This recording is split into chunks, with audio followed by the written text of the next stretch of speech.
Welcome to the Asian Supermarket. I'm your host Christina from America. And I'm Carmen from Australia. Welcome to another episode of Asian Supermarket with our Taiwanese American friend Annie, who chats with us all about her culture and all things real estate. So grab your favorite drink as we chat with our guest in episode 19. Hi everyone, welcome to episode 19 this week. We've got our wonderful guest with us today, Annie. Hi Annie. Hi. So Annie was born in Taiwan and she moved to California when she was really young, baby time. And now she works in real estate. So Christina, why don't you let us know how you guys met? Yes, I knew her wow, she's one of my earlier on childhood friends, 5th grade, I think, or even earlier before that. Yeah, maybe before that, but it's been such a long time. And then I thought it'd be really nice to bring her on, sharing her experiences. She's working in real estate. So yeah, thank you for joining us, Annie. Yeah, what an honor. Thank you so much for having me. It's really exciting to be here, you guys. Yeah, for our show, we have a little icebreaker. What is your favorite cooking show to watch? Okay, so my favorite cooking show, it's not really on TV, it's a web series. It's BuzzFeed's Worth It. So it's not really a cooking show, but basically they kind of take a certain food and then they have 3 different price points and then they taste it and see the difference in the price point. Yeah. I've never heard of it. Uncultured. It's on YouTube. But maybe it's an America thing. Yeah, they go all over. Sometimes it's mostly in America. I feel like they go to New York, but then they did one also recently. Japan. Yeah, Japan and Taiwan, I think. Wow, okay, I will check it out. Oh, what's your favorite Taiwanese dish? Well, right now, something that's easy to make at home. It's Taiwanese spaghetti. There's also another name for it, but I call it that because it's actually super easy to make.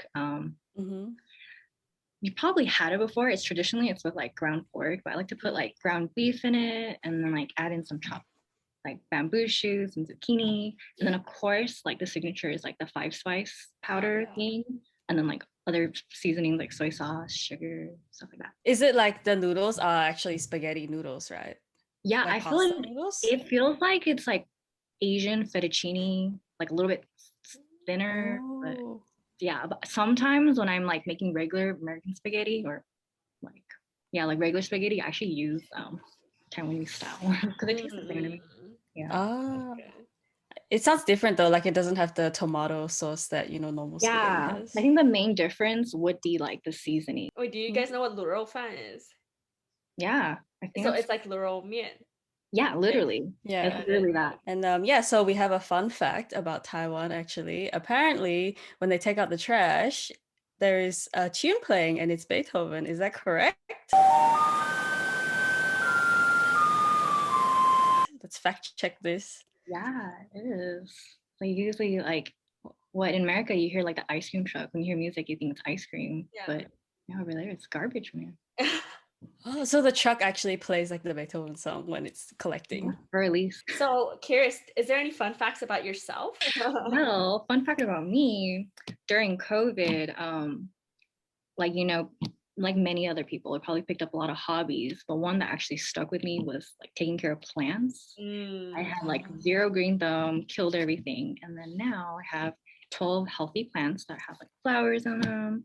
Wow. So yeah, anything's possible. Wow. Yeah. Do you have a garden or is it just little plants in your house? No, yeah, they're house plants for now, but we'll see in the future. Yeah, why don't you give us a little bit of an introduction about yourself? So you were born in Taiwan, then you moved over to America when you were young. For me, kind of like Christina, we grew up actually since primary school. I was actually born in Taiwan originally, and then I'm what you call, some would say, an undercover fob. So I was born in Taiwan and I came over to the States when I was less than 1 year old. What do you identify yourself as? More would you identify yourself as American or as Taiwanese? You know what I mean? When people ask you, what are you? What would you say? Yeah, I think that's a wonderful question, especially for first or second generations. I think you would know, you guys would know.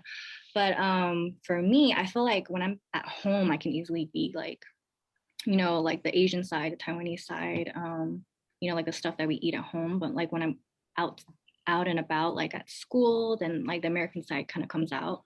I think it wasn't until I was older in high school and afterwards I realized, it's like a identity in itself kind of sense. Yeah.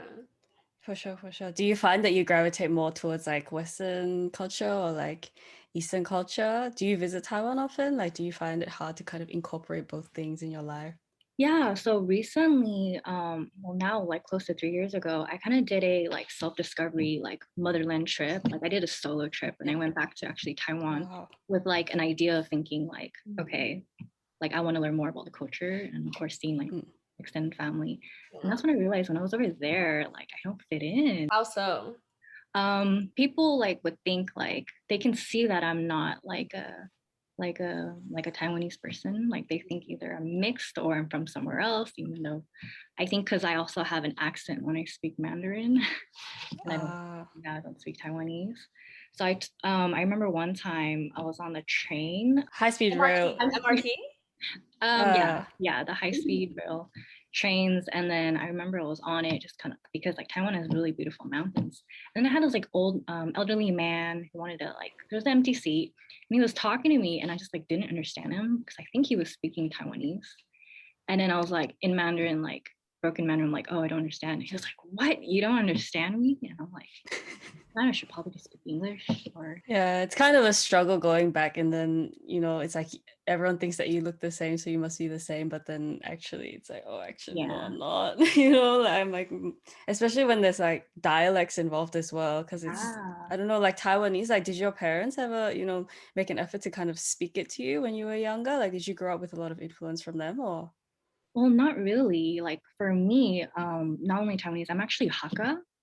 So then, Okay, yeah. So besides being Taiwanese, there's like another sub, like dialect, and in America, the main language besides English that was around was actually Mandarin. So there was really not really a need to learn anything else but English and Mandarin. Yeah. So me, I'm Hokkien, and like my dad always like spoke Hokkien around us, so like I could pick up a little bit. So no, that's really just great. interesting, like to think about how like all these dialects actually will probably die down, like as generations go on. And it's so sad to think about, don't you think? Like, man. Yeah, I really think so. So like what you guys are doing is really great, I think.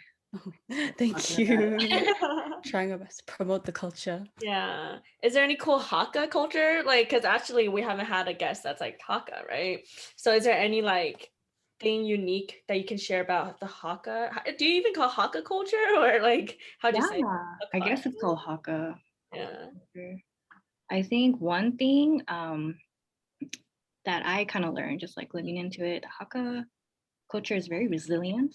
So that's like one thing that I think I got out of like my research. That's cool. Like, that's cool. What do you mean by resilient compared to like, let's say Taiwanese culture?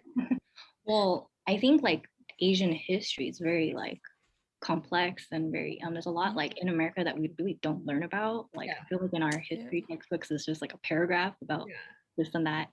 I think Hakka people, it's very interesting because they actually like originally like they're kind of like they don't have an actual like area like where they're actually from.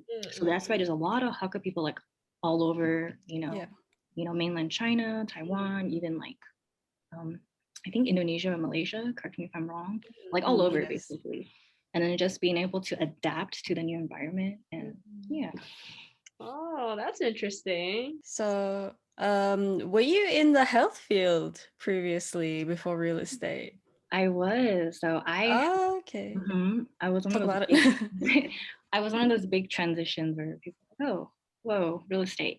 So I was actually, in the health field. Originally I studied that. I still love it, don't get me wrong. But I feel like nowadays, you need like when I graduated, and I was looking for jobs, you need like 10 years of experience or like you need your master's. Whereas, within that field, especially in health science specifically. So then what got me into real estate actually, I've actually always wanted to do that as a young child. I actually spent some time growing up. I lived with my aunt in primary school. And then she was a realtor for like over 30 years. And then like just seeing her, like going with her to showings and open houses, that was like always like part of me. So I always felt like one day when I'm older, like stay-at-home mom, I already like knew I was gonna be a stay-at-home mom. Like I thought I'll do that part-time or something, but I guess it just happened sooner. And I fell in love with it. Is there any like stereotypes in the real estate world or things you've witnessed? Because I feel like now there's actually a lot of real estate agents that are Asian, right? Oh Is there, yeah. yeah, is there any like stereotypes that go around? Why? And then also from the people that do buy houses, just like insider things you've witnessed. Yeah, definitely. So nowadays it's definitely changed a lot. I can't say for most cities, but here in the Silicon Valley Bay Area, here in California, there's a thing going around saying that only people buying houses nowadays are like Chinese or Indian. I hear that a lot. Yeah. Yeah, it's the same thing here as well. Do you find that being able to speak Mandarin kind of boosted you in your career? Because I don't know if it's the same there, but in Australia, it's been quite a thing where a lot of Chinese, like mainland people, are actually coming to buy property, and I'm sure it's a thing there as well, right? So do you reckon that being able to speak Mandarin kind of helped you in the field? I think that definitely helped me, just knowing that there's that trend and then being able to like understand and speak the language that really helps. Um, I also like when I used to go on showings, like there's a lot of people who come like even if they lived here for a while, maybe 5, 10 years, they still have broken English or like they have questions and they can't really come across. Or like let's say they're like they're just like their ideas about a house. I'm able to like kind of listen in and hear what their concerns are. Yeah. Because I guess like a thing for Asian people, like maybe Chinese people buy a house would be like maybe feng shui and stuff, and then some Yeah. people might not be able to understand. Like I guess that would be a big thing, right? That's a big one. Even if you're not Asian, I think if you're like selling a house, even as a Caucasian or someone else, that's definitely a Yeah. big thing to think about. Do you know much about that aspect? Well, since I got into real estate, I felt like I learned a lot more about it. 'Cause it definitely affects the value of your house. Like, let's say like your house is at intersection of a like a T-shaped intersection. Yeah. The value of the house is gonna be a little bit down just because of feng shui. Oh, do you believe in it though? Like, I heard there's actually some scientific backings that's like related. Like there's some stuff like, but I'll have to look into it. okay. Yeah, I've heard like it was something like that where it's easy for cars to run into the house. Yeah. Like, have you guys That's heard what I that? heard too. Yeah. Yeah, like Yeah, businesses. Like my mom, there's an accountant near our area, and he's like positioned at like the T section, right? And my mom was always like, bad feng shui, bad feng shui when we drive past. you're more exposed, kind of like what Christina said. Yeah. Yeah, that's true. And like the I gas. guess that is also like a scientific thing. Yeah. Like they're saying for gas stations, like houses next to gas stations, because it's more likely to explode. So then I don't know, who knows? I mean, there's some scientific backing, right? Yeah. Yeah. But could you talk about like people going into real estate? Like, was it hard to transition into real estate from nursing? Like, did you have to take another course of study? Actually, I feel like not a lot of people know this, but real estate in every area it's different. There's different like licenses and schooling requirements. But in California, even though California compared to all the other states, one of the harder states, so like there's more things that are covered. But I feel like there's a low barrier of entry actually in real estate. Over here, like you can do like an online course.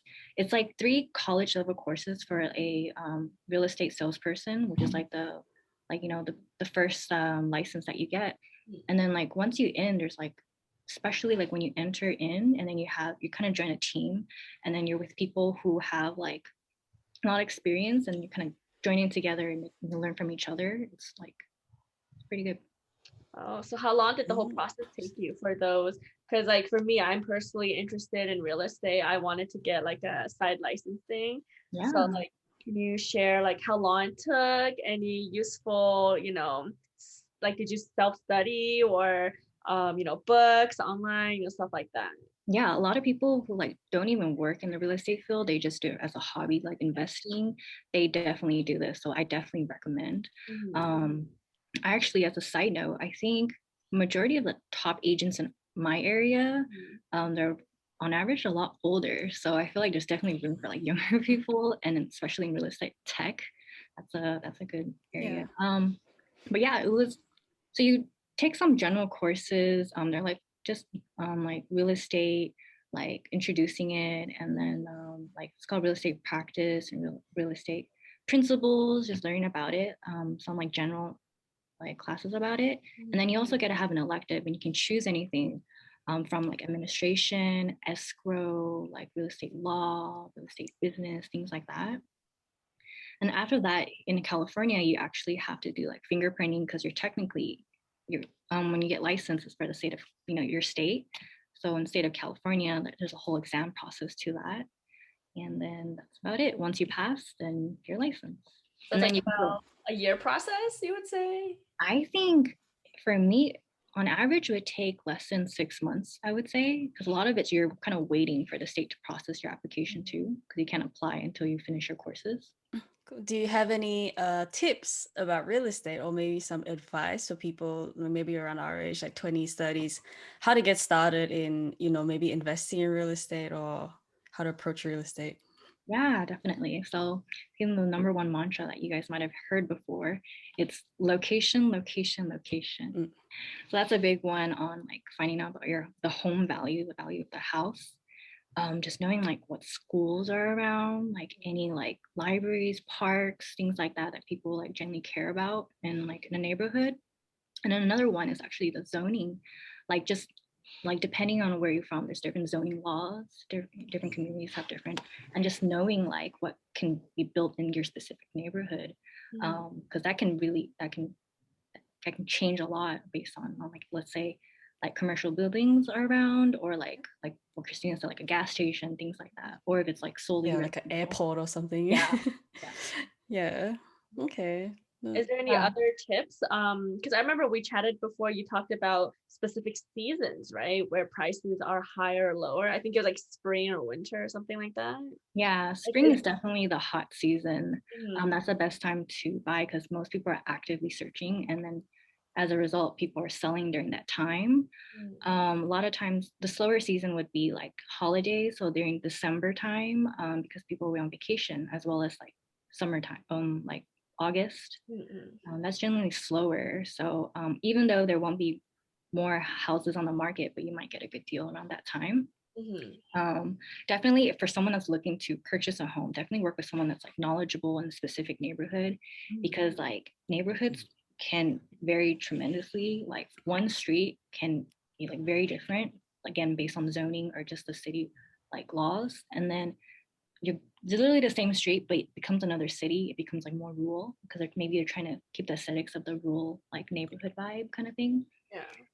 So someone local would know that best. And if you're like, if maybe you're just like looking and you want to support someone who just got their license, such as like family or friend, like definitely make sure they have like a support team where they're working with someone that does high sale volume, and that way you can have a better sense of the market working with someone. How do you feel about the market lately? Because I'm sure people have heard the real estate market is crazy hot right now. A lot of people are buying, a lot of people are selling. Things are potentially overvalued. How do you feel about that? Like, has it been really popular? Yeah, well, in the States, interest levels are all-time historic low right now. So it's definitely a great time to buy.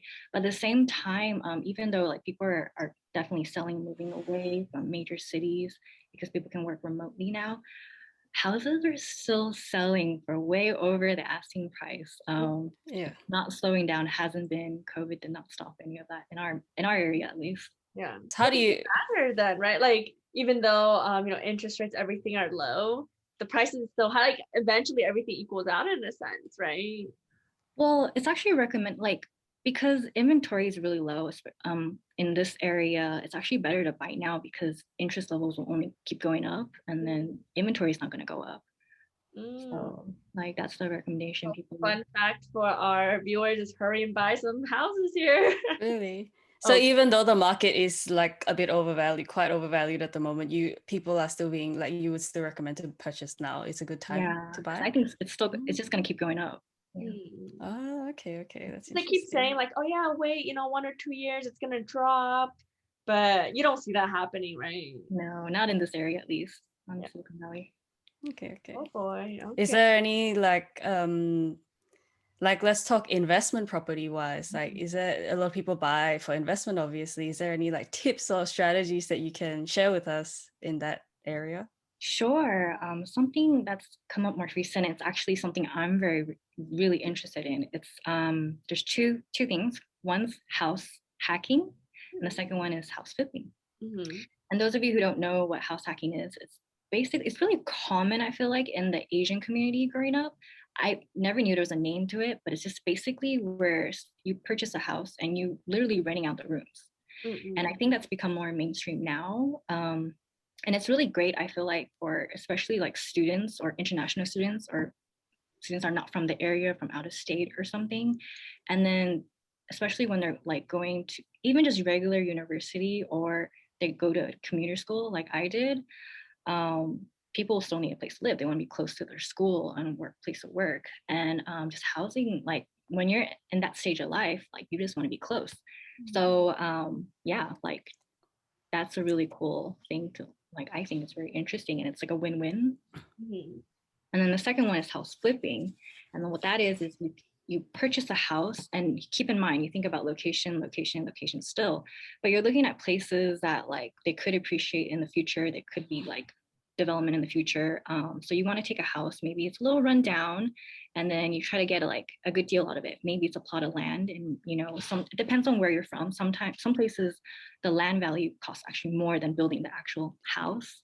Here in California, our houses are mostly made of wood. I don't know about Australia. Kind of curious about that. So yeah. So do you see house hacking as being more getting a better investment out of that, or do you see like doing Airbnb rentals? I think both would be considered. Kind of depends, because house hacking, you still live at the property, so that might. Yeah. So whereas Airbnb, I think that's solely if you don't live there, then it's investment property, so it's different like tax incentives for that. Yeah. I think there's many things you have to consider as well, because I find Airbnb tends to do better during like holiday seasons, peak periods when people are, and it would also depend on your location as well. Yeah. Like the most Airbnbs do best is like near like transport, public transport, points of interest. Whereas if you were like renting out like house hacking, I think it would be like a more stable income, I would say, as opposed to Airbnb. Yeah. But that's so interesting. Especially for house hacking near like a school, there will always be students that need housing. Yeah.